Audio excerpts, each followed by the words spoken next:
So, Matthias, can you hear us? Yes, perfect. Okay, good afternoon to everyone. Thanks for joining this last session of the first day of the EU. Matthias, can you hear us? Yes, perfect. Okay, good afternoon to everyone. Thanks for joining this last session of the first day of the EU. There we are. After some technical difficulties, we are ready to go. Thanks again for joining. Thanks, Matthias, who will be joining us remotely. Matthias Bianchi. I want to introduce the panelists in just a very brief moment. As I was saying, this is the last session of the first day of the CELAC EU Academic Forum here at Universidad de los Andes, co-organized by the university and the Leuven Center for Global Governance. To briefly introduce myself, my name is Joaquin Caprarulo. I'm a PhD researcher at the Leuven Center for Global Governance. I'm very happy to be here in Colombia for this event and for this conversation about human rights in the context of the next summit between CELAC and EU states that will be taking place in Santa Marta in just a couple of days. Before giving some preliminary words to sort of like give some context to our conversation, I would like to introduce very briefly our panelists. First of all, we have the ambassador of Belgium to Colombia, Konrad Laanerts, who has been the ambassador since September 2024. 24? Okay. And he's the ambassador to Colombia and the consul general to the Dutch Antilles. He holds a degree in philosophy and postgraduate diplomas in social anthropology and business management from the KU Leuven University. With 37 years of experience in the foreign service, he has served in various positions at the Ministry of Foreign Affairs, including Deputy Director for the Middle East and North Africa, Director of the Globalization Directorate, Director of Multilateral Coordination, Chief Inspector of Diplomatic Missions, and Co-Director of the Diplomatic Academy. He has held several positions in Latin America, including Mexico, Buenos Aires, Caracas, Panama, and Lima, many of these embassies who cover many other countries in the region. So he has a very extensive experience in Latin American affairs and EU Latin American affairs. Then we have Diana Esther Guzman Rodriguez. She's the director of the Center for the Study of Law, Justice, and Society, better known as De Justicia, a very well-renowned civil society organization here in Colombia. She holds a PhD in law from Stanford University, a master's in law from Universidad Nacional de Colombia, and a master's in socio-legal research also from Stanford University. Diana is a lawyer and a specialist in constitutional law from the Universidad Nacional de Colombia. She's currently an associate professor at the same university where she teaches in the areas of constitutional law, transitional justice, and legal theory and sociology. Then with us is Juan Camilo Herrera. Since 2020, Juan Camilo has worked as a legal and strategic advisor on public law and Latin American affairs for public and private institutions across the region, particularly in Colombia. He's the co-director and founder of Greystone Consulting Group Latin America, and he's also the founder and partner of Herrera, Sattler, and Osa, a law firm focused on constitutional law. He holds a PhD and an LLM from Universitat Pompeu Fabra in Barcelona. He's also a lawyer from the Faculty of Law and Political Science at Universidad de Ibagué. He teaches undergraduate and postgraduate courses at Universidad de los Andes, Externado en Ibagué, and he's a researcher with the Public Law Group at the University of Los Andes. He also serves as editorial director of the platform Agenda Estado de Derecho, and he has held several positions as a researcher, including at the Max Planck Institute for Comparative Public Law and International Law in Heidelberg, Germany. And finally, Matthias Bianchi, who is joining us remotely from Buenos Aires. He's the founder and director of the Latin American think tank Asuntos del Sur. He's a political scientist with a PhD from Sciences Po, an MSc from University of Oxford, and an MPA from Sciences Po as well. He teaches at University of Arizona from the United States, Torcuato Di Tella University from Argentina, and Universidad Andina from Ecuador. He works and advises multilateral organizations, governments, and institutions on how to foster innovation within the public sector. He's particularly interested in how digital technologies can improve public services. He serves as a Global Future Council member at the World Economic Forum and as a global ambassador for the Responsible AI Global Council, among other participation in international forums and networks. So after introducing this highly distinguished panel, I would like to briefly express some words about what we're gonna discuss today. The idea is to reflect together with them on the state of this bi-regional relationship, its main challenges, and the opportunities ahead for the promotion and protection of human rights in both regions and globally. Over the past decades, Europe and Latin America have shown a consistent commitment to human rights, both regionally and internationally, being leaders in this field. Since the first CELAC EU summit and the Santiago Declaration, both regions have underlined their support for the multilateral system and the universality of human rights. But definitely the world looks very different to that first EU-CELAC summit more than 10 years ago. The language and practice of human rights are being increasingly contested, something we have been discussing in the previous sessions as well, which is not only affecting human rights, but the multilateral system in general and the idea of an international rules-based order. Neither CELAC nor the EU countries have been immune to this trend, for sure. And we're living through a moment of uncertainty in which the very value of human rights as a pillar of the international order is being questioned. Internally, we can also say that both regions have faced serious human rights crises, the rise of illiberal discourses and tensions between democracy and rights protection. So the idea is to briefly ask the panelists for their opinion on what can these two regions, as long-standing defenders of human rights, do to protect past achievements and respond to new challenges? How can they act as partners in defending human rights when the global consensus seems to be weakening? And what can they learn from each other, including from the participation of civil society, academia, and other actors in this bi-regional cooperation? So these are some of the questions we would like to explore today. What we're proposing is to have a conversation in 3 blocks. Each block will be answering different questions. They will all bring different perspective to this specific debate. So we're going to first discuss about the state of affairs. Then we will move forward to challenges, to share and common challenges between the two regions. And finally, to discuss a little bit what are the opportunities for the cooperation between these two regions in human rights and the promotion of democracy. So I will first give the floor to Ambassador.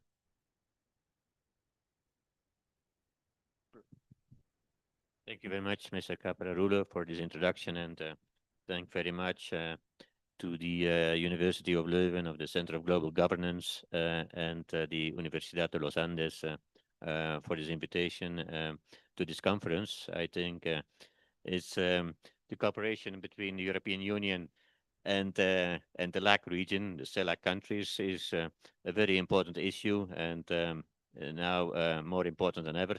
And in the present circumstances, we will, in a few days, we will have the 4th summit between European Union and CELAC. Actually, it's already the 10th summit, because the first summit between European Union and Latin America took place in 1999 in Rio de Janeiro. And but since the creation of CELAC in 2011, these summits are now called EU-CELAC summits. I think the people sometimes say that the European Union has become much more realist in the last few years because of security concerns and concerns that are, of course, valid for everyone. But I think it's still very much true that the European Union still has a strategic interest in upholding the rules in a rules-based and effective multilateral system. And of course, the United Nations is at the core of that system. I think it is now more true than ever, now that we see that the multilateral system is under attack from various angles. Within this multilateral system, of course, the defense of human rights is essential. And we have 2 of these fora, and the most important fora in this area. They are the Human Rights Council in Geneva and the 3rd Committee of the General Assembly in New York. Of course, you also have the United Nations High Commissioner on Human Rights and his office, the Office of the High Commissioner for Human Rights. So the United Nations is very active in the field of human rights. And later on, I will say some more about the cooperation between Latin America, in this case, the GRULAC countries, which are the Latin American countries in the United Nations context, and the European Unions. I think for the promotion of human rights, it's The cooperation with like-minded countries is something which is absolutely essential. Resolutions that carry much more weight if they are supported by a maximum number of countries. Now, with the European Union and the LAC countries, we have a total of 60 countries, which I've made the calculations is exactly 31% of the membership of the General Assembly. We have 8 EU countries that are in the Human Rights Council, and also exactly 8 Latin American countries that are in the Human Rights Council, which makes out of the 47 members 34%. So together we can be very strong in the defense of human rights, and this is something that it calls for more cooperation. I think there are many of the issues that the European Union supports can also be supported by Latin American countries. And this offers many venues for cooperation. I just mentioned a few: the rights of the child, gender equality, prohibition of torture and the death penalty, right to food, adequate housing, and the right to safe drinking water, sanitation. And the European Union also supports actions for a clean, healthy, and sustainable environment, and of course also concerning human rights and climate change. In the next weekend, we will have the summit in Santa Marta, and we are still negotiating the final declaration of that summit. It's still not finalized. There's not even an agreement within the European Union about the text, and so it's not easy to get to a common understanding between 60 countries, but it's now already, it is certain that human rights will take an important place in that joint declaration.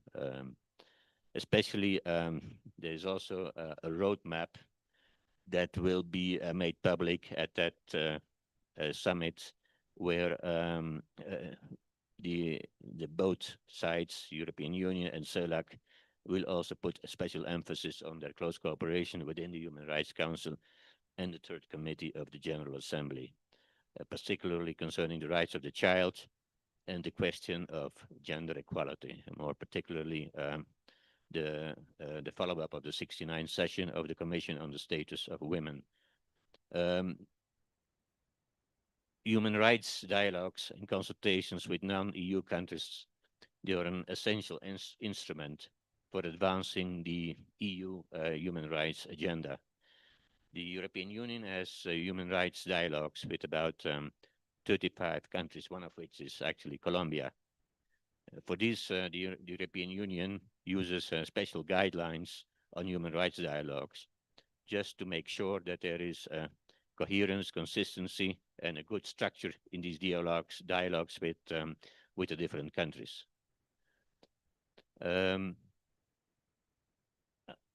In this context, I also need to mention that human rights provisions, they also form an integral part of the EU trade agreements with third countries and organizations. So that's also a way in which the European Union attaches importance to the question of human rights in its agreements with third countries or organizations.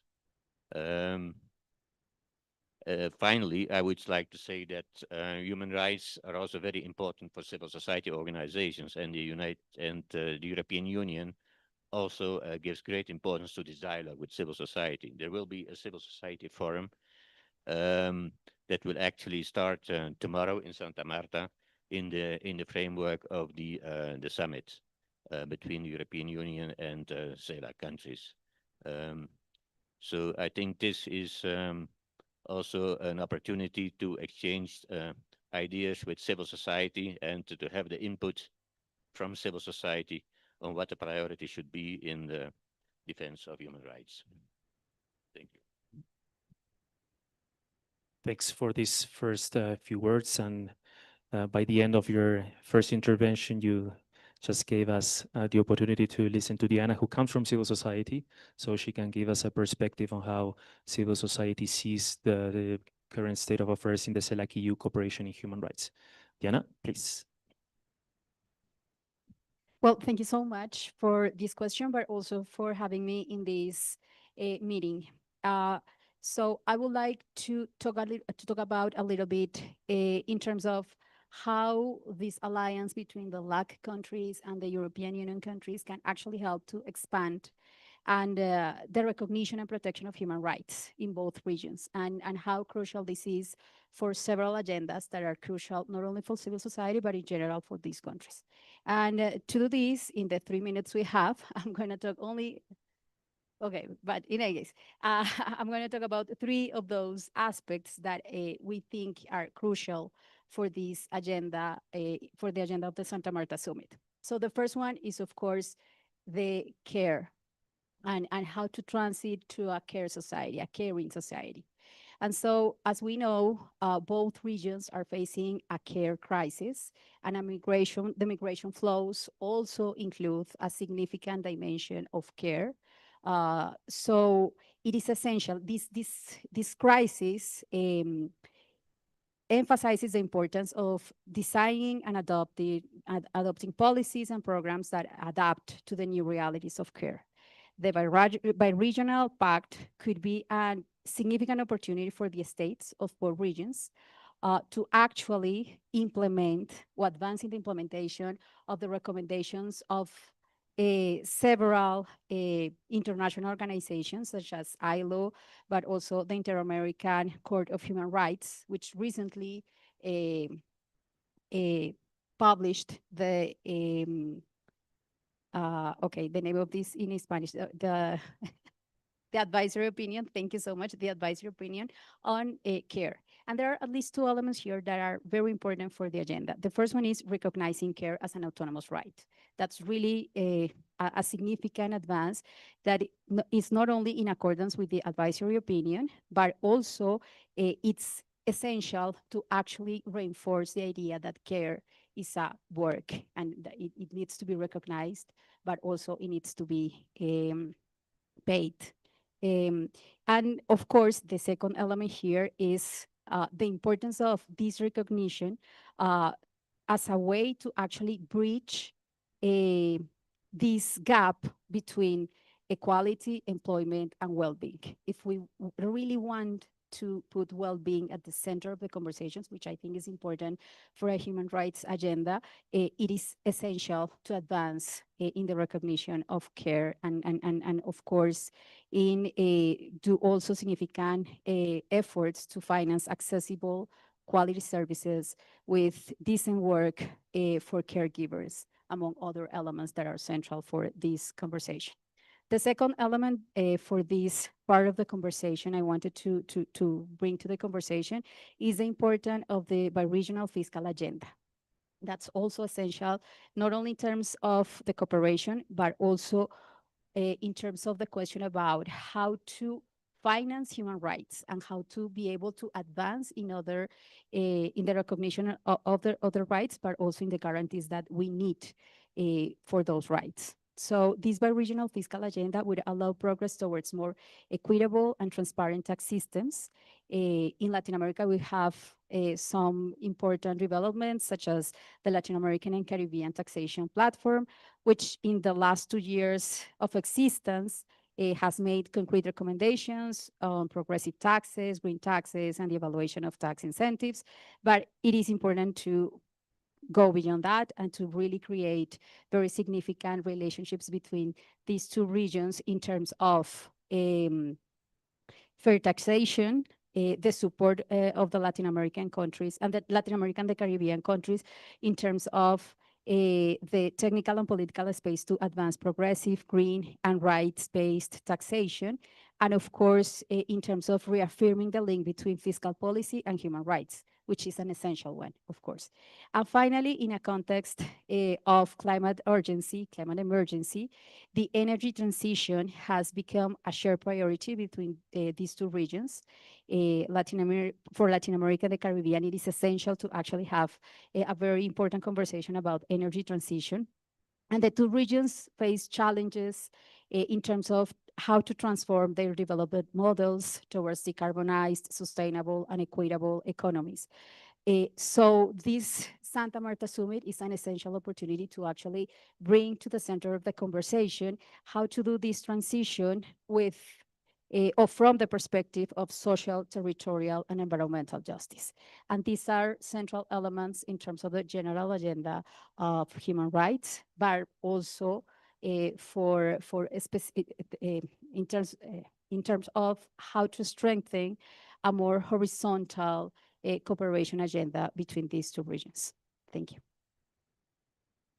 Thank you, Diana, for this first intervention, raising some of the main human rights agendas both regions are discussing at the very moment. And now we're going to listen to Juan Camilo, who's going to bring also a perspective from the human rights international law side. Okay. Hi to everyone. For this block of our conversation, I would like to, since Diana already talked about the street, about what is going on in the street, I would like to talk about more about the structure, the buildings. And in this first block, I would like to remember the origin of the European cooperation and Latin American cooperation in the modern era. And it's about the context of the last century. In 1948, here in Bogota, we have the declaration or the birth of the American Declaration of Human Rights and Duties. That year is quite important for both regions. 1948 was the end of the Second World War, and for us was the declaration of the American, after 10 Pan-American conferences, we were talking about supranationality, we were talking about human rights, and we have this continental declaration. Before the United Nations Declaration, Convention, also the European Convention. And somehow that torch, we passed the torch to the Europeans, that after that increased that fire, creating institutionality, powerful institutionality. I mean, we know for our classes as lawyers, separation of powers is between the legislative, the judicial, and the legislative, the judicial, and the executive. Thank you. That structure in the European context, you will see it at the European,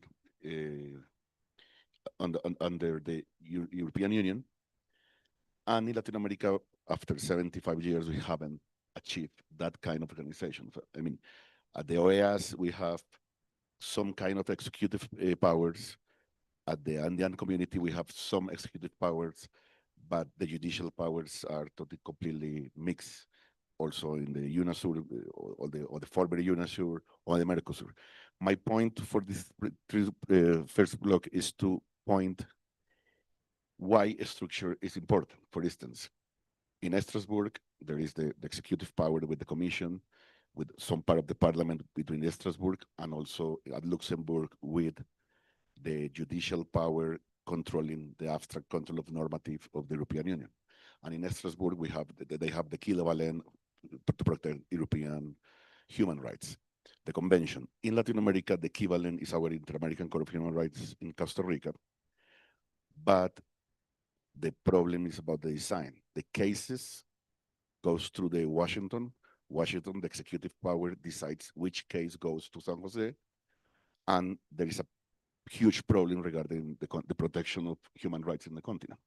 Because with that kind of filter, it's too difficult for the court to expand the protection of human rights. You see, in the second block, I will talk about that issue, how the design of the Inter-American Court of Human Rights is problematic, and why we should somehow transplant some the design of the European transnational, supranational design regarding human rights, and the other is to reject the margin of appreciation in the Latin American context.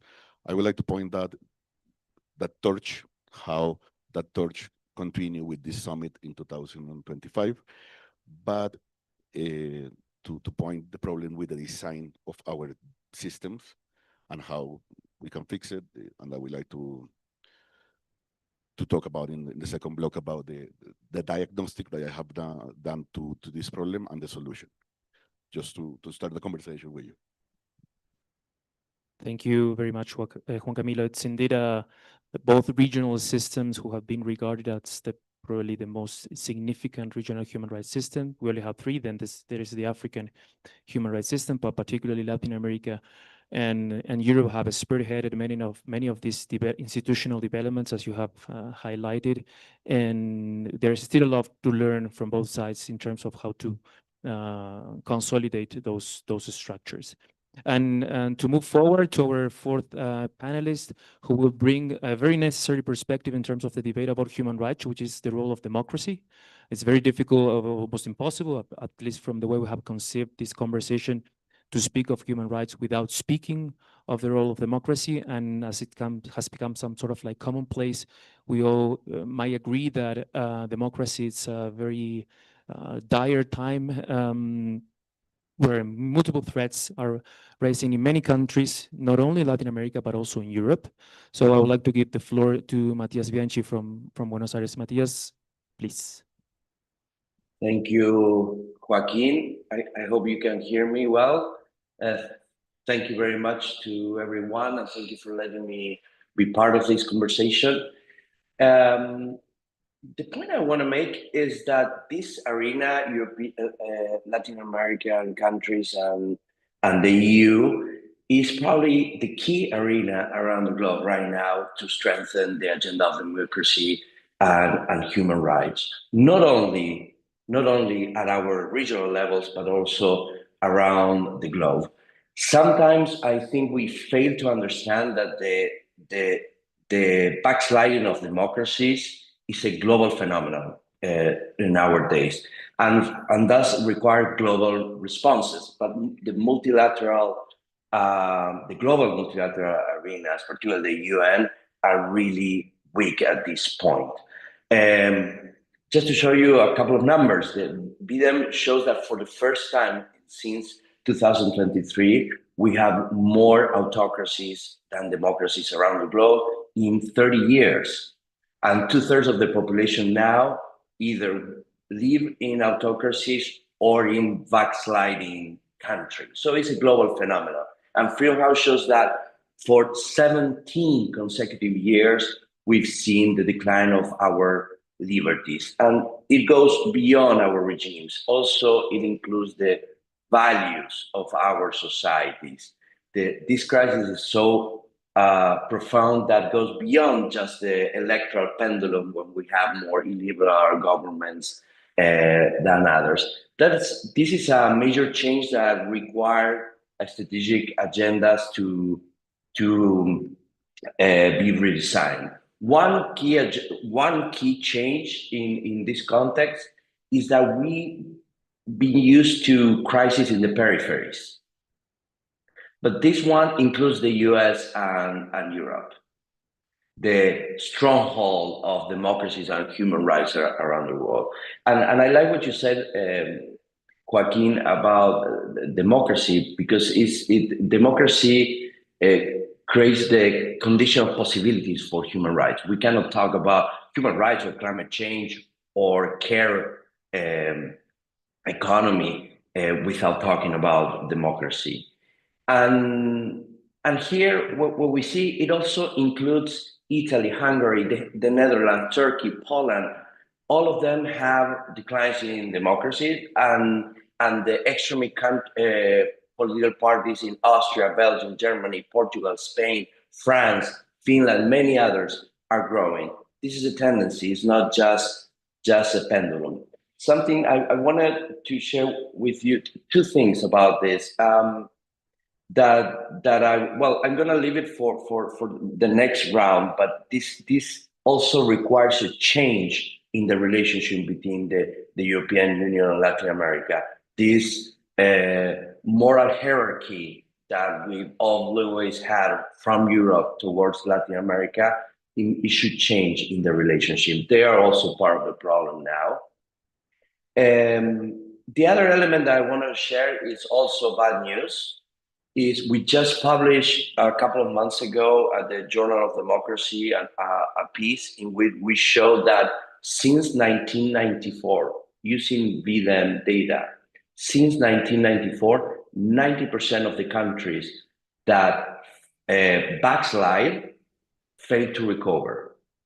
So it's not just that we backslide and we bounce back. And on those 10% that recover, is those recoveries are short-lived or weaker. It's very difficult to go back to the previous democratic standard. So this tells us that this movement is difficult to dismantle because these regimes, the ones that backslide, they tend to penetrate bureaucracies. They tend to change legislations, and they also influence the political culture in countries. See the recent cases of Brazil or Poland, that they had electoral change, but yet they failed to fully recover. Another aspect that I want to mention is that we should be paying attention in this agenda is the illiberal networks that are working. This is the support of media, strategies, money, diplomacy, supporting their illiberal counterparts around the globe. This is no longer just the axis of evil.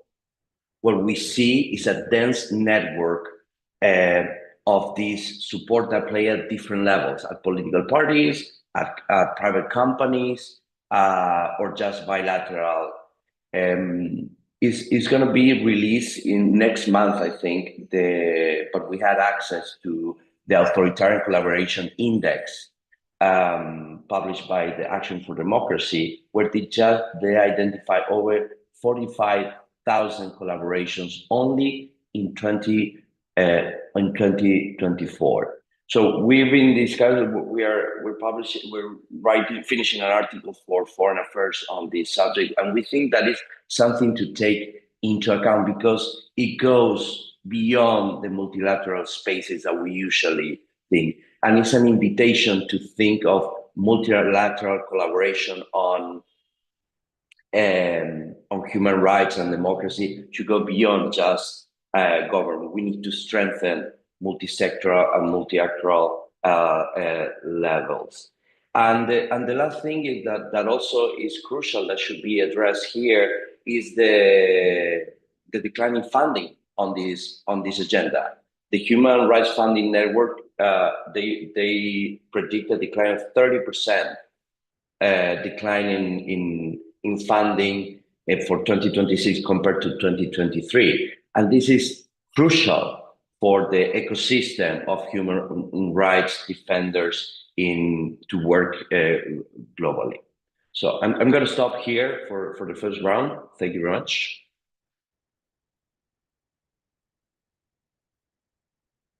To do a very brief contribution and to start sort of like connecting the dots. It's not a coincidence as well that those political regimes, both in Europe and in Latin America, that have moved towards some form of authoritarian regimes have also been the ones that have questioned the most both regional systems of human rights protection.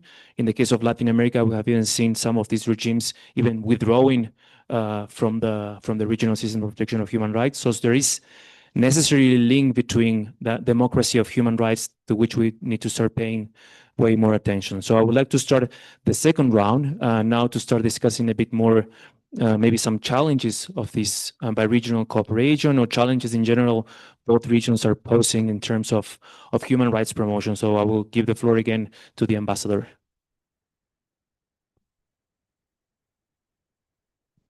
Thank you very much. If we as you have mentioned, there are indeed important internal and external challenges to the human rights environment in both Europe and also Latin America. From my experience in Latin America, what we see are deep ideological divisions between the different countries, which makes it difficult to reach a consensus. But also between Europe and Latin America, we see that there is always a different emphasis that is put on which areas of human rights are more important than the others. And a question of Latin America is also the issue of sovereignty. As in Europe, we have been able, after two terrible world wars, to abandon to a great extent the idea of sovereignty, and we have pulled the sovereignty of our nations within the European Union. This is still very much out of the question in Latin America, where people and nations are still very much attached to the idea of national sovereignty, which makes that, for example, that discussion of human rights is often seen in that light as meddling in the internal affairs of the country. I must say I've been about in my career more than 30 years in Latin America. I've been about everywhere, and I think that Colombia, this is something that struck me when I came here to Bogota, that Colombia is one of the few countries, or one of the countries in Latin America where we can most openly talk about human rights, even with the government. With other governments in the region, the discussion immediately becomes very touchy, and because of this idea, well, you are meddling with our affairs, and we are sovereign nation, so you don't have the right to discuss about human rights. Here in Colombia, and it's very refreshing that there is this openness, because of course I know that there are serious problems in the past, still problems that have not been resolved today. And so it's an openness, but it's an openness that is quite unusual in Latin America, and so it makes it very difficult. Of course, there are also new issues to be discussed in human rights, as already been mentioned, like the question of migration, and the fact that all these differences, they explain why there is really no human rights dialogue between the EU and CELAC as such. As I mentioned, there will be reference to human rights in the final declaration, if there will be one, in Santa Marta.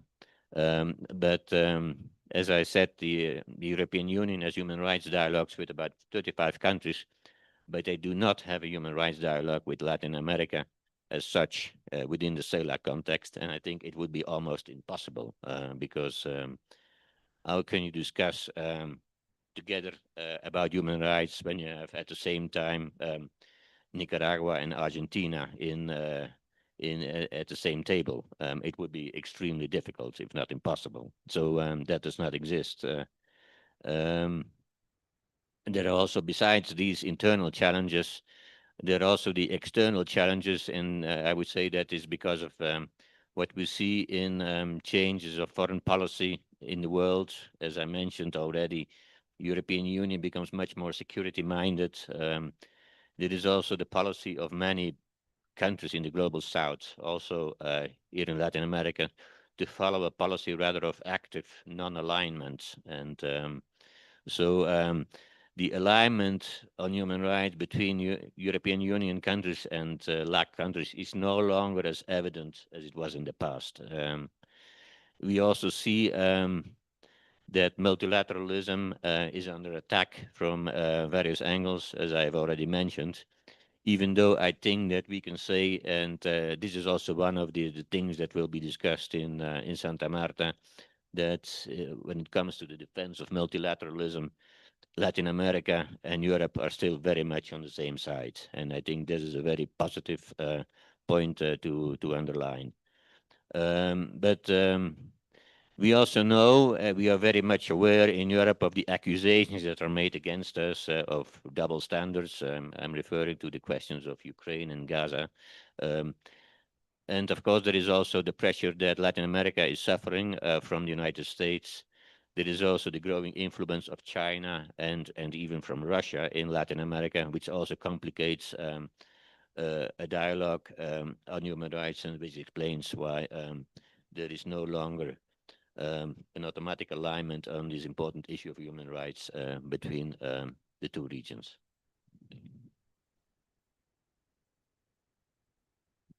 Thank you. So I'm not going to talk from the perspective of someone who is realistic by experience, but from someone who is optimistic because I have to. Otherwise, I wouldn't be able to do my job, and I wouldn't be able to actually advocate for human rights in this context.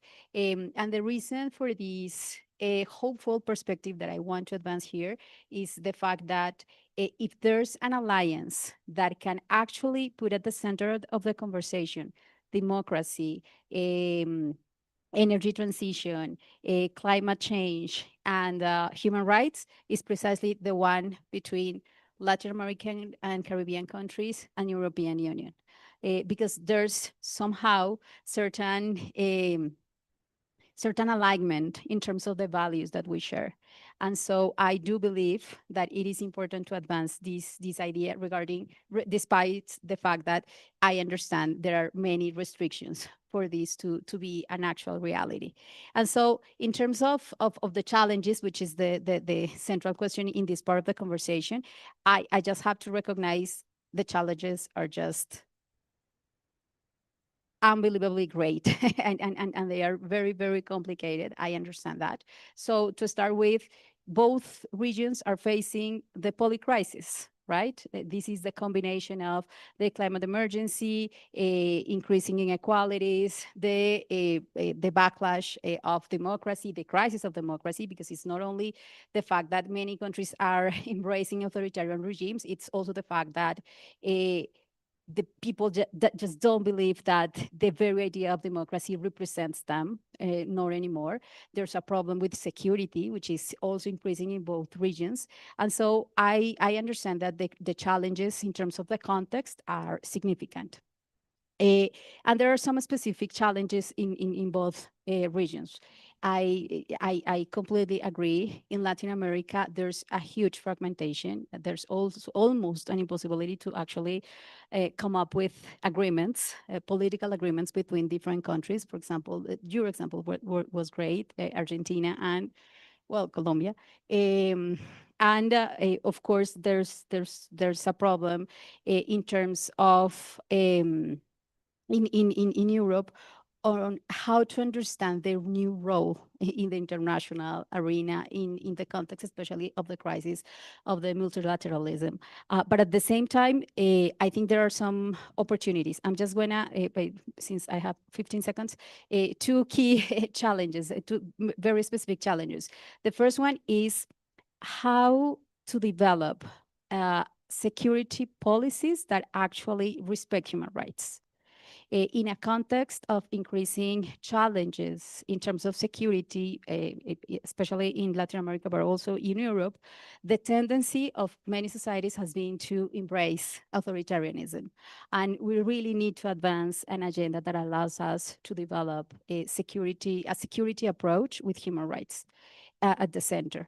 And the second one is, I do believe there has been some sort of a backlash in terms of how to promote the responsibility of the business, right? So there was a time in which business and human rights was a central element in the conversation about human rights, but that's not longer the case. And I do believe this alliance between the LAC countries and the European Union countries is also a significant opportunity to actually advance an agenda of stronger obligations regarding human rights, business and human rights. Thank you.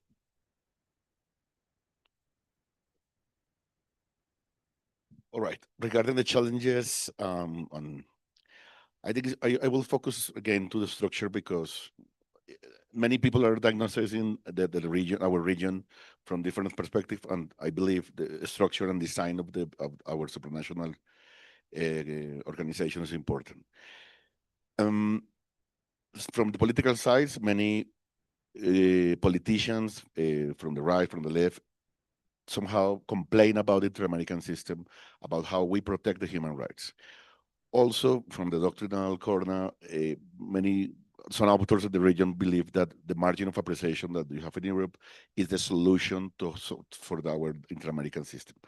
I'm against that, and I believe that the design is important for one reason. It's because, for instance, think about how many decisions in 45 years, about 45 years of the history of our Inter-American Court, how many decisions are already made? 100, 200, 300, 350. The adversarial decisions, no others, is about 300, in my research, 312 at 2019, about is 250, let's say, around right now. And in Europe, conversely, is more than 25,000. It's far more. Of course, in that case, it's 70 years over there, and here is just 45 years of experience. But why that difference? Why thousands in Europe and what just 100 in Latin America? My explanation is about the design. In Europe, in 1998, the Protocol 11 changed the design of the system. So the direct access of the citizens went to the court. So like in Colombia, that any citizens bring the cases to the court. There are permanent judges. In Latin America, we don't have permanent judges. And also we have countries that lack representation at the Inter-American Court.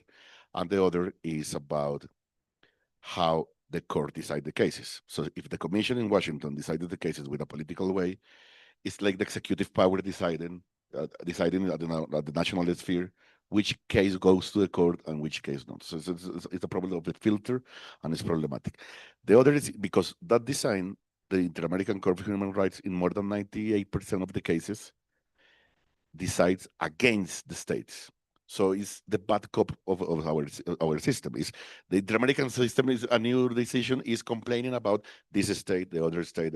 So the government, the politicians doesn't like that. It's obvious because it's an international responsibility regarding massive violation of human rights. So that's why I believe it's important to change that designs, somehow copy and transplant in a proper way the Protocol 11 to the Latin American context and produce more decisions with an open dialogue. At the national level, the Constitutional Court of Colombia, for instance, in the thousands of decisions, create a dialogue with the community against the cases, so either positive cases, neutral cases, rejected cases. It's most easily to establish a judicial dialogue that with a stick complaining with the states all the time. So I think it's important to copy that, to transplant that, and on the other hand, reject the margin of appreciation in the political context. That in the next block that I would like to talk is about how the axis or the center of the world is moving from the North Atlantic. The center of the world, in my belief, is not anymore the North Atlantic, is moving quite rapidly to the Pacific waters, and I would like to how the European Union and Latin American countries we can face that challenge for this century. But I will talk about in the next block. Matthias, please, if you want to take the floor. Yes, of course. Well, the common challenge that we feel and what we work in Asunto del Sur is we need a new democratic pact around the globe. And I do not see better suited regions than Latin America and Europe. Despite all the backsliding that I mentioned, the structural challenges, these two regions concentrate the largest amount of democratic regimes around the globe, and with all our problems. So, and I think this bilateral or multilateral, bicontinental dialogues and change, they need to work harder, invest more in the exchange of best practices, research, legislative actions, and exchange also at the human level. Not just what Diana just mentioned. This crisis is not just at the institutional level. It's that people are no longer think that that human rights are or other or minorities or vulnerable populations deserve those rights. So we need to play not only at the legal institutional level, but also at the level of hearts of people, if you allow me. And in that sense, I think, and I'm going to repeat myself, I'm sorry for my European counterparts, I think that we need a more humble Europe. We need a more horizontal relationship between Europe and Latin America. This is no longer Europe is the stronghold of democracy and human rights, and we're going to tell you how things are done. We think we need to change the relationship. We're in this agenda together, and I think actually that Latin America has a lot to contribute, and the Global South in general, in this agenda. One is that we need to incorporate a new approach the human rights agenda that has prevailed in the last 70 years is heavily influenced by the fall of the Berlin Wall and the implosion of the Soviet Union.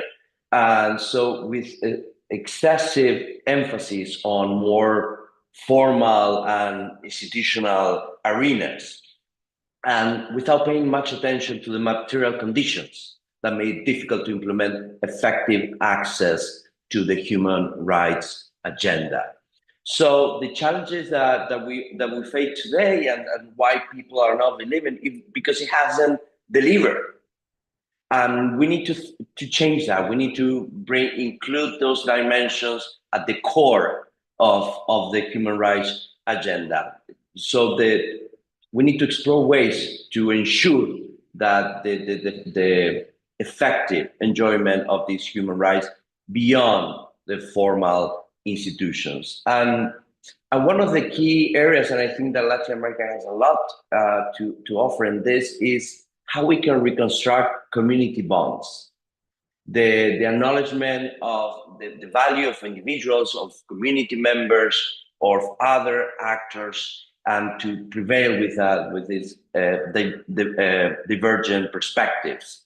How we can move beyond the rigid binary systems. We are a polarized society, but also we have a lot of agendas of networks of movements that are working together in order to bring new practices, new networks, and sharing resources and best practices. We know one of the key areas that we are interested in is in the digital arena that plays a lot in this arena of civil society.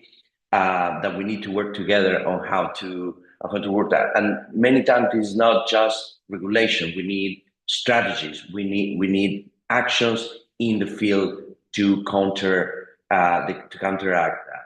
Because it's not just that we have the idea of the confusion, the misinformation, polarization, but also we are refusing very fundamental aspects like the scientific evidence as a way organizational tool for our societies. So we need to work at a different level than just the institutional multilateral level. Those are the key aspects, and I think that having a more horizontal strategy and moving beyond, not just at the multilateral, intergovernmental level, we have more spaces for success.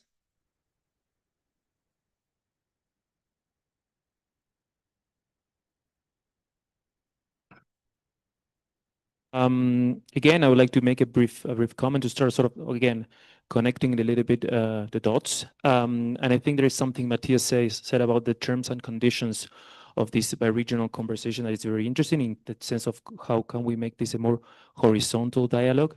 But also Diana brought something to the table that I think is very worth underscoring, which is this idea of polycrisis and a certain commonality of challenges. Because some time ago, the idea of human rights challenges in Latin America and Europe was very different. You know, for example, in Europe, we will discuss about the problems connected to migration, while with Latin America, the human rights situation seemed to be very different, more connected to inequality and, for example, organized crime. But we start to see a certain degree, of course, I mean, at different scales of certain convergence in terms of the of challenges both the regions are facing in countries like, for example, in Belgium, the situation with organized crimes in certain cities has been a raising concern in the last years, of course, at a different scale compared to what is going on in some countries in Latin America. Or, for example, the housing crisis in some countries in Europe resembles very much with some conversations connected to access to adequate housing in Latin America. The situation with care, the situation with migration also became a major issue in Latin America, which was not necessarily the case 20 years ago. And on top of that, the situation with the environmental crisis, the challenges brought by the emergence of artificial intelligence and the eruption of digital means in every aspect of our lives. So there is a growing feeling that this the bond between both regions is more rooted in certain, as I said before, commonality of challenges. And again, the question is now, okay, how can we take this also as an opportunity to strengthen bilateral, bi-regional cooperation? Also departing from the idea that apart from a commonality of challenges, we also have a commonality of values that might bring to both regions new ideas and new ways to tackle these problems both are facing at the same time. So with this kind of opening, I would like to also, again, give the floor to the ambassador to start our third and final block about opportunities between the two regions. Thank you very much. I would like to give the example of the Human Rights Council, because there actually we have a pretty good cooperation between European countries and Latin American countries. Well, there are a few exceptions, of course, with like Venezuela and Cuba. It's very difficult to work together, but in general, European Union and GRULAC countries, they work very well together in the Human Rights Council. We share many thematic priorities like gender, the rights of children, transitional justice. It is true that there is a lot less alignment on geographical issues when, for example, Ukraine, Russia, or the situation in African countries is discussed. When it comes to resolutions on country-specific resolutions, there is a lot less agreement between European Union and Latin American countries. It is also partially due to a growing influence of Russia in Latin America. And in this context, it must be stressed that Russia has a very ambiguous position in its foreign policy. Russia likes to associate with right-wing or even extreme right-wing parties in Europe, while towards the global south, it presents a face of what they say in French is tiers-mondisme, progressive face associated with leftist movements of solidarity with the global south. So there is this, which explains partly the influence of Russia with many countries in the global south. Where do we have an excellent relationship with Latin America? So as I already mentioned, the European Union and GRULAC blocks, we are the co-authors of the resolution on the rights of the child. Of course, it's true, it's not that a difficult matter because I think everyone in the world would agree on the importance of the rights of the child. But both the European Union and Latin American countries have shown themselves to be very dynamic in this area within the Human Rights Council. Every 2 years, there is this resolution on the rights of the child, which is co-sponsored by both European Union and GRULAC countries. And the last resolution had a special focus on the inclusive social protection, insisting that urging states to ensure that children are served by age, gender, and disability responsive and inclusive social protection policies. Another point that can be mentioned of good cooperation is, like which directly concerns Belgium, is the cooperation between Belgium and Uruguay on which are co-presidents of the group of friends on the issue of children and armed conflict. There is also EU support for GRULAC initiatives in the field of human rights, like the fact-finding mission for Venezuela, whose mandate is renewed every 2 years, or the group of independent experts on Nicaragua, which is also renewed every 2 years. Another example is the approval of the presence of the Office of the Human Rights of the High Commissioner for Human Rights for Colombia, which is also a support from both sides of the Atlantic, Latin America and Europe. The European Union has also given support to a LAC request for a regional bureau of the Office of of the High Commissioner for Human Rights for the CARICOM countries, which is actually now based since 2023 in the Bahamas. European Union and GRU-like countries, we also work together to assure a better functioning of the Human Rights Council. Just to give an example, Belgium and Mexico, we have been designated as co-facilitators for the use of new technology in the work of the Human Rights Council. So I think there is really still a lot of scope for better cooperation between European Union and GRU-like countries within multilateral human rights fora. And I think it's the good cooperation there is really very promising for the future, and I think it also allows me to be optimistic. Thank you. So for this third part of the conversation, I would like to emphasize on two main ideas. The first one is it is essential for the cooperation to focus on this, the shrinking of the civil space. And the second one is we also need to promote, again, the importance of developing a multilateralism based on law, not on power relations. And so for the first point, one of the consequences of this crisis of democracy is the fact that in many countries, both in Europe, but also in Latin America and the Caribbean, there's been this trend of a significant shrinking of the civic space. And so we have seen how different countries have passed laws restricting the possibilities of civil society organizations to actually work, to actually engage in public conversations as we used to do. In Latin America, there are already 5 countries that have adopted this type of laws. But also there's been a significant reduction in the funding of these organizations. And both regions need to have a very active and very engaged civil society. Otherwise, it's going to be very difficult to actually support any type of political commitment that these countries might come up with. So this is the first point that I think is essential in the agenda, and it's actually very, very possible to commit to improve the protections for human rights defenders, they improve the protections for journalists, to improve or at least to reduce the space for these type of laws that reduce the civic space and make it impossible for civil society organizations to act in the field. And of course, to advance mechanisms to actually bring a cooperation that allows civil society to exist.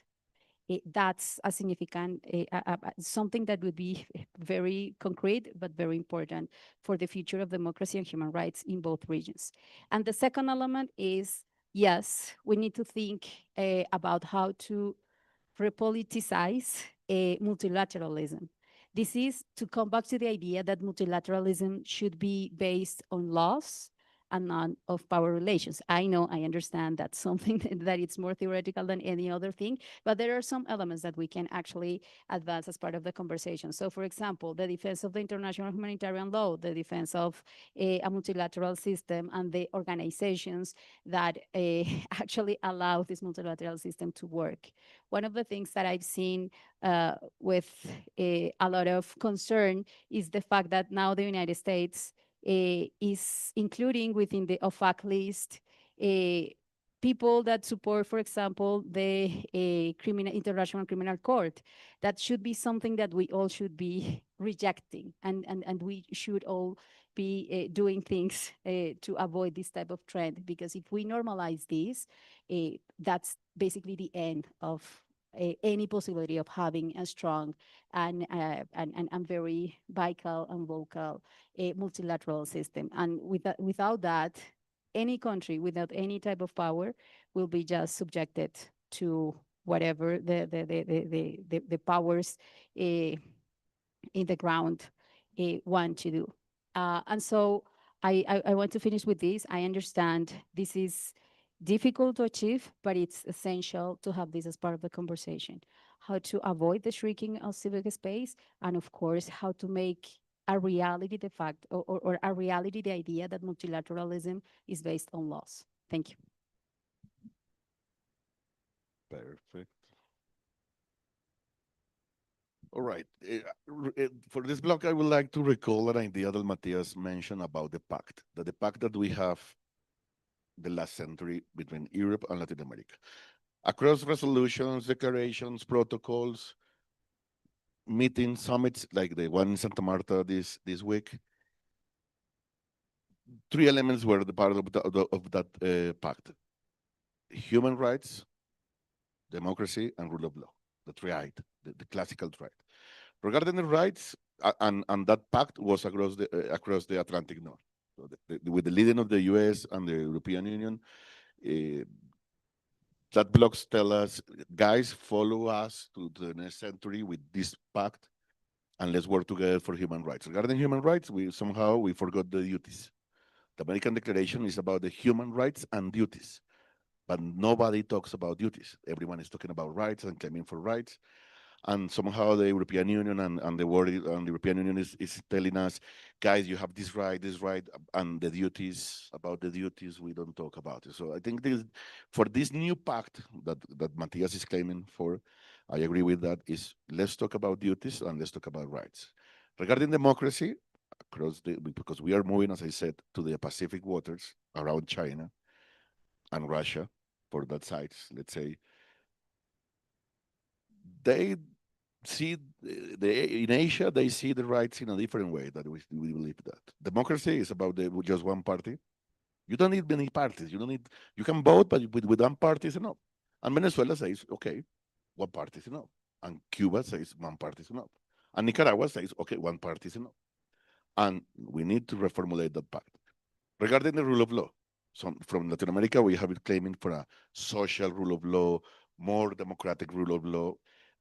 But now, for the language of citizens that we have in the Atlantic North, in the Pacific, we are clients, we are consumers.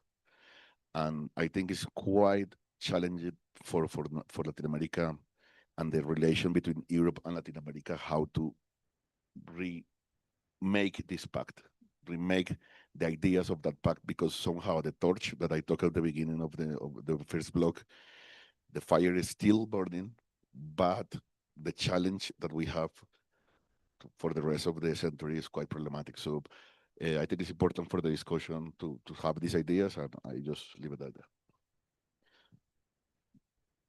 And Matthias, for the last intervention of the first block. Yes, this is great. Thank you. I'm really learning a lot. My 2 cents on this is to go back to the beginning of my presentation. I feel that there is a core opportunity there on strengthening democracy as a foundation for the other, for human rights and protection and the agendas. The crisis that we have in democracy threatens the human rights agenda. So progress in one area necessarily strengthens the other. And we work in Asunto del Sur, we try to combine these two agendas. For example, in our area of environmental democracy, we actually call it environmental democracy. And so in this approach acknowledges the right of a healthy environment as a human right, as many international advisory opinions have also ratified.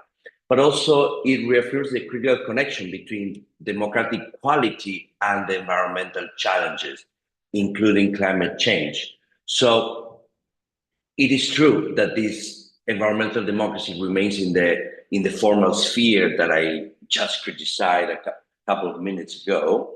But it's also important to note that at least for 2 reasons that there is it's shown very important in Latin America. First is that the agenda of environmental democracy can create governance mechanisms like the Escazú Agreement, at a time in which actually environmental and multilateral cooperation, is being questioned. And second, the environmental democracy also focusing on two aspects through the implementation of the Escazú agreement. There is the crucial role of environmental defenders who are more prosecuted and murdered in this region than anywhere else in the world, and the state capacities. A state can only guarantee rights if it has the capacities to do so. So in that sense, we lead a project it's called Ally, working with environmental defense in 23 countries. And what we see in this collaboration of research, evidence, cases, and also in the joint voices to go to the T20, the UN summits, and others, is how important is to reshape, redesign our multilateralism to go beyond, and I'm sorry to insist on this, on intergovernmental relationship.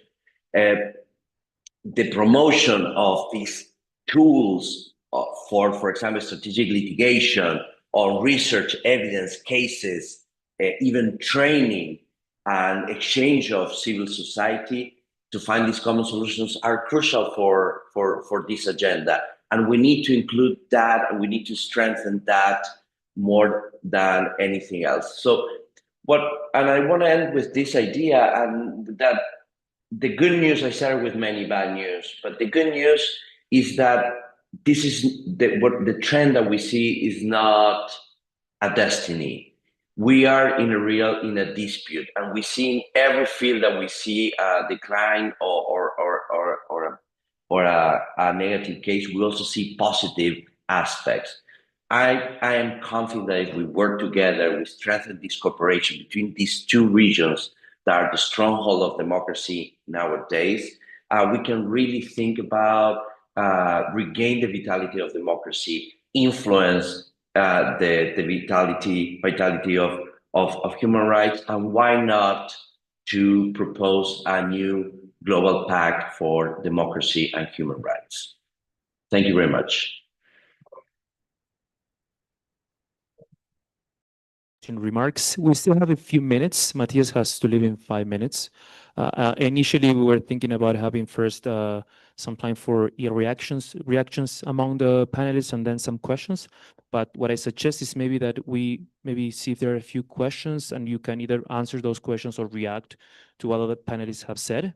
I have a question myself I would like to ask to trigger this last part of the session, and which is more connected to the fact that it seems that we're still struggling to find the channels to have this conversation we have been speaking about on how to strengthen it.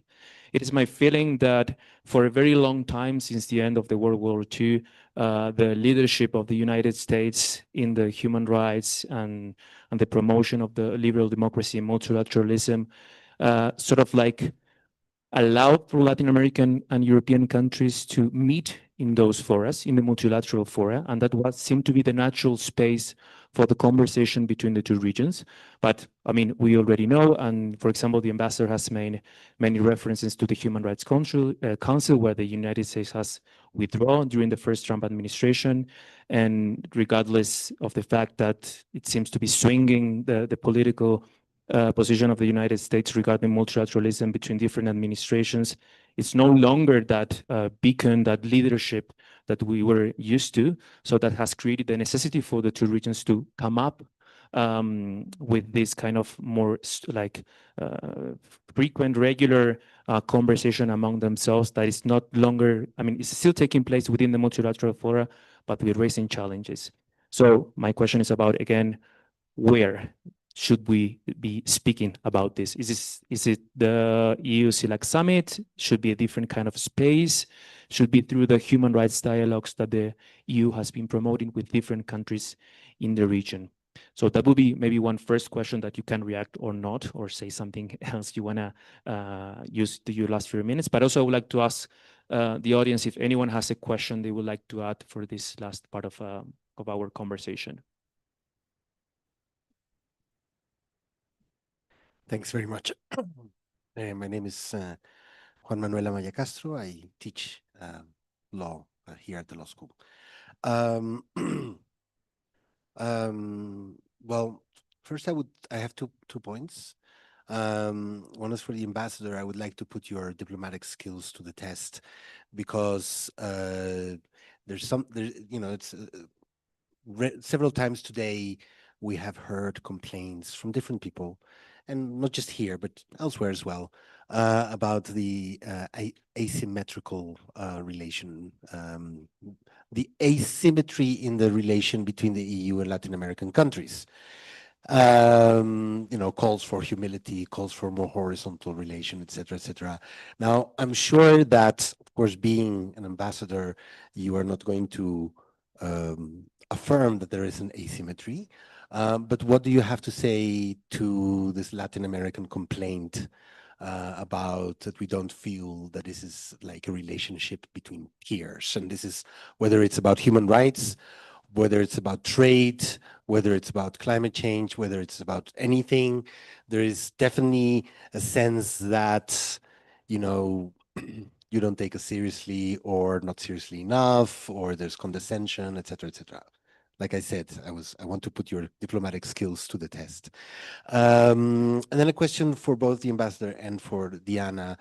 Like one thing that Trump government has shown us is how dependent we were on US funding of civil society. And, the cutting of US aid also happened at an unfortunate time because, the other sugar daddy, rich uncle, was the European Union, which of course finds itself having to deal with other priorities as well. So because one of the things that I've been wondering about is, okay, so what does the new landscape regarding the funding of civil society, of transnational global civil society look like after the end of US aid, and in view of the fact that the EU, otherwise generously, cannot right now fulfill that gap? Thank you.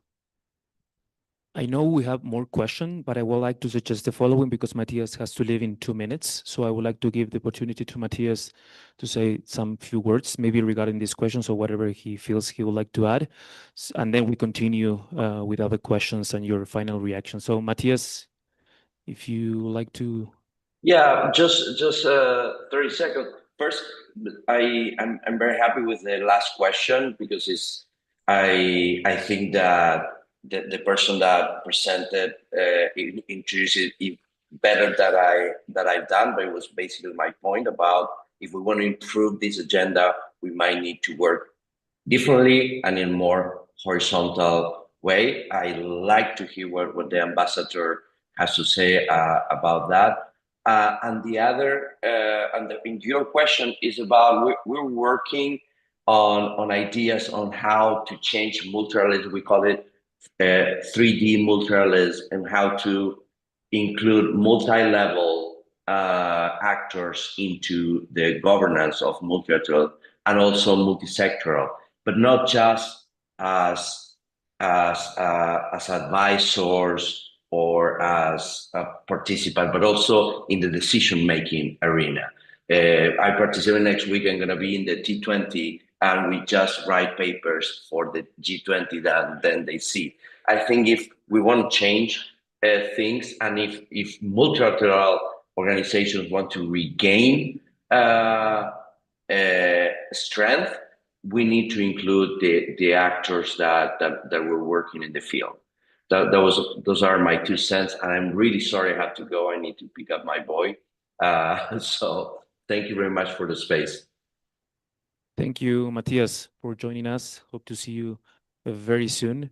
So before proceeding with the panelist reaction, I would like to see if there are any other questions in the room. I felt I saw some other hands raising. Yeah. Yeah, thank you so much. So was something that Matthias said that for me was like important. I was about yeah, my name is Hydra Najan. I'm studying for an LLM International Law from here. And also I'm working in trade and international law in a law firm. So my question is focused in Latin American and European countries. It's more like how will be to explore how Latin America and the countries can develop that more like a horizontal relationship and balanced relationship with European countries, particularly in its trade cooperation in areas like, for example, human rights and due diligence for companies. Because that, for example, in the last panel, we heard that many companies have more power in the international area than that countries. So how can we work like with the region European countries in order to guarantee the compliance and ensure the compliance to human rights?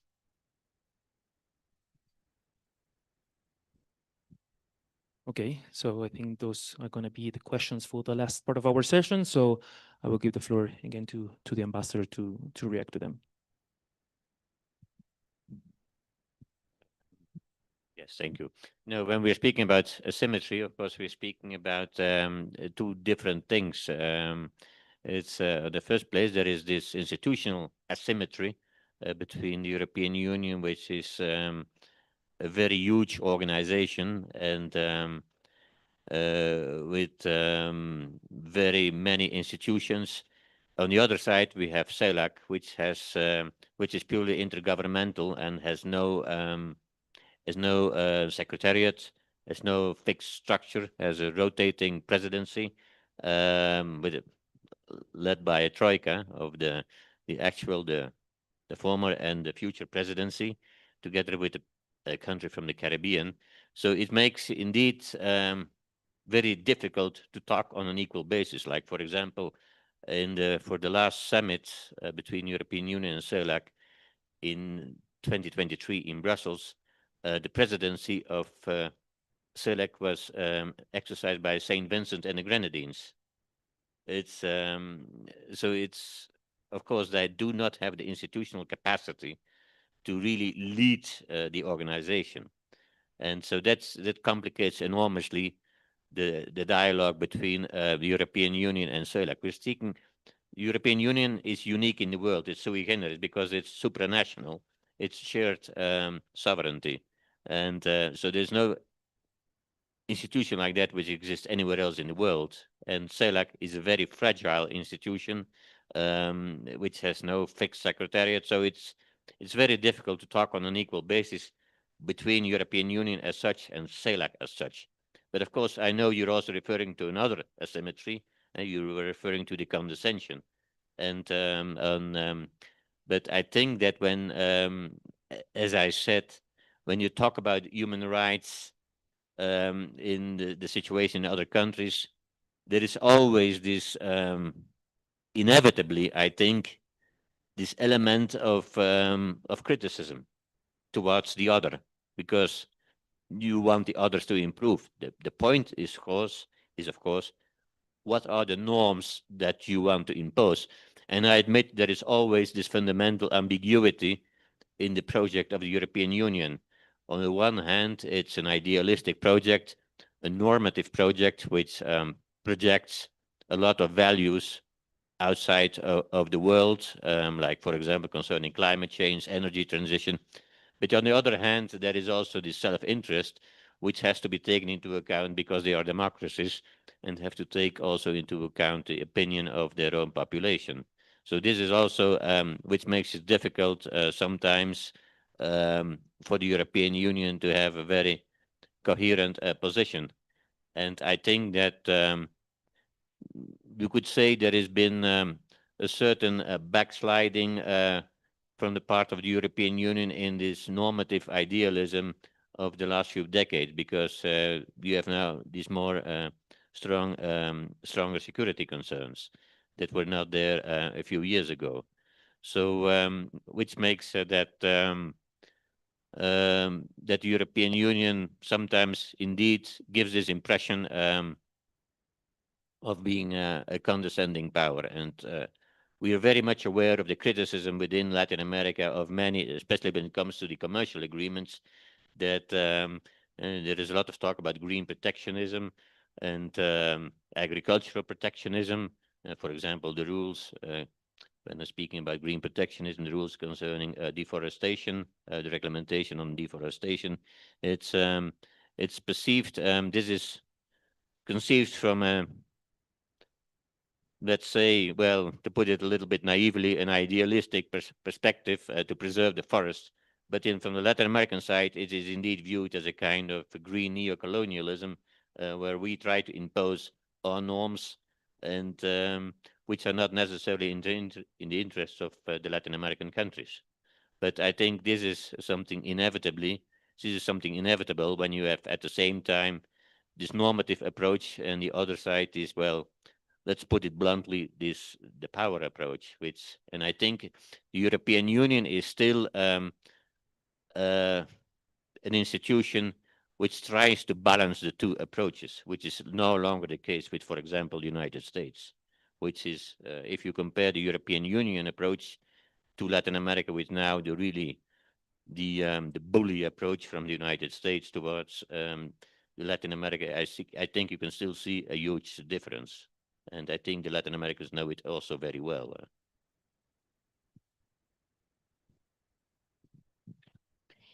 Well, thank you so much for these questions. The most honest answer to those is I have no idea.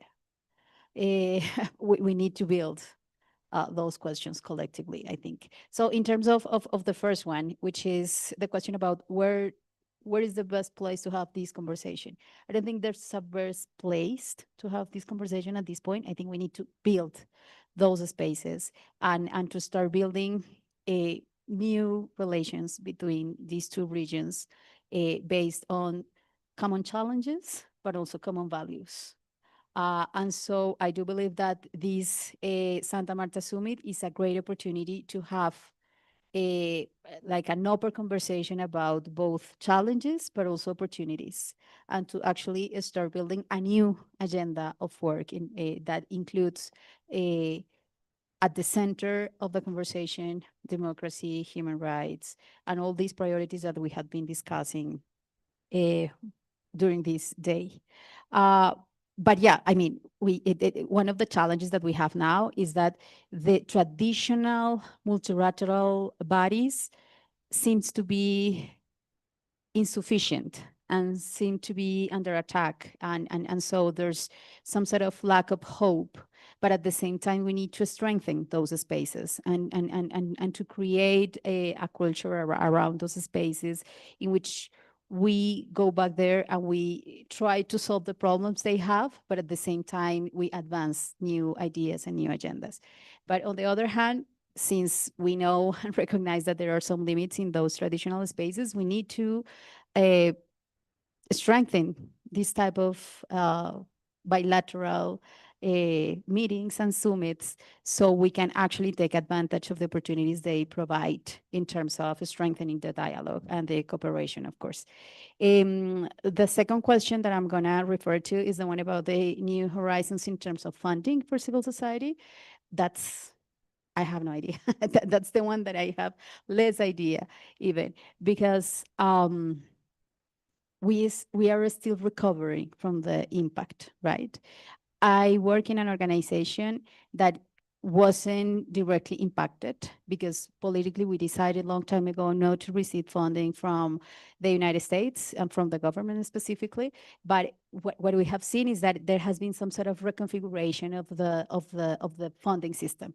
Both the philanthropy and the international cooperation are changing and are changing very rapidly.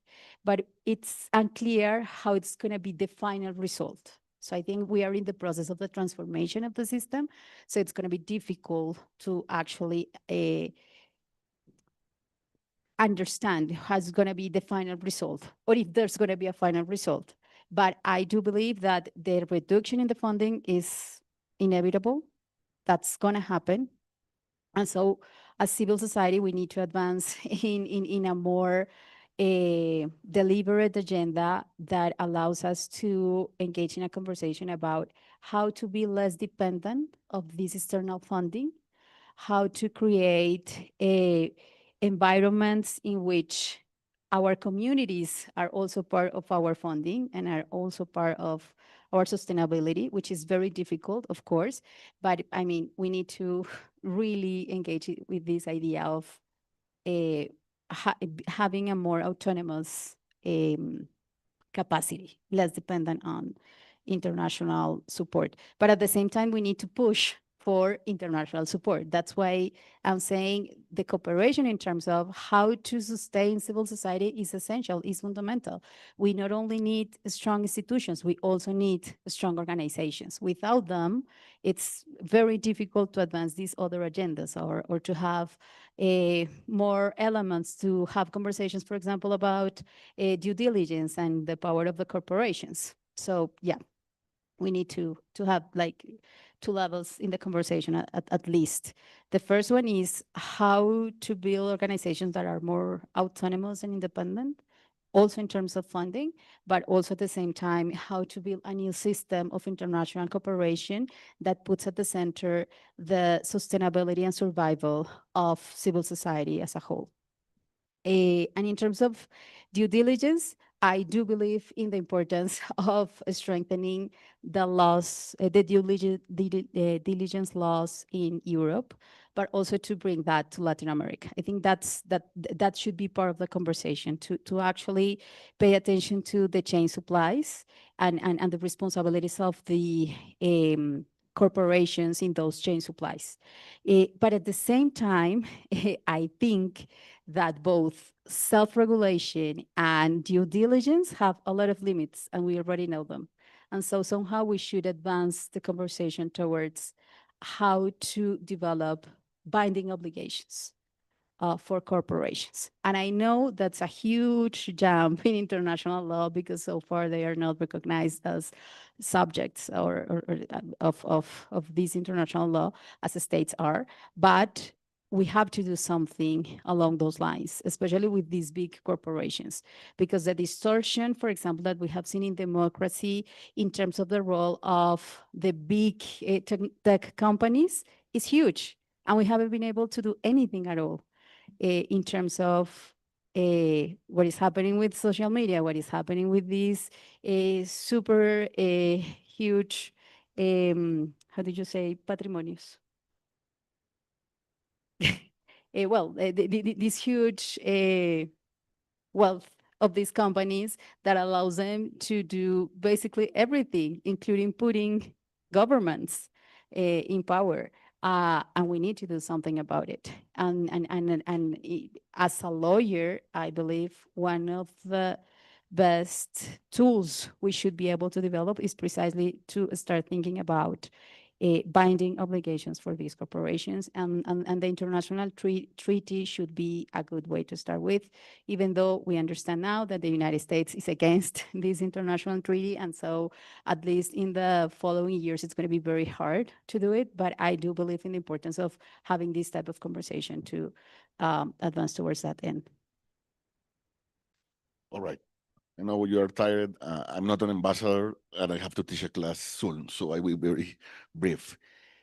Regarding Juan Manuel's point, I think the symmetry between the EU and the CELAC, there is no asymmetry because there is an impossible comparison between a pear and an apple. I mean, the European Union is an institution, a strong institution with an agenda, and the CELAC is a bunch of presidents just that will change in next year. So it's the relation between a horse and a dog. So there is no asymmetry regarding the point. Beyond the CELAC and the EU, I believe that, of course, there is asymmetry and strong asymmetry, and it's about money and power and how we deal with that. And the change is simple. I will simplify this. The change is if you vote for this in the United Nations in favor of the EU agenda, I will give you funds for something in your countries.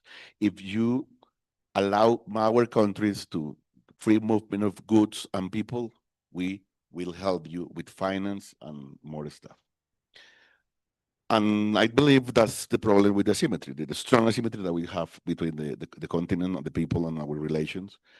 And again, how China changed the recipe. And it says, I don't care about rights, I don't care about democracy, I don't care about the rule of law and that Western concepts. I can make thing happens. You need a port, I have the port. Do you need a metro? I can build your metro. If you need structures, I can build the structures for you. I have think, I have power, I have money, and I have a strong army to enter to Latin America.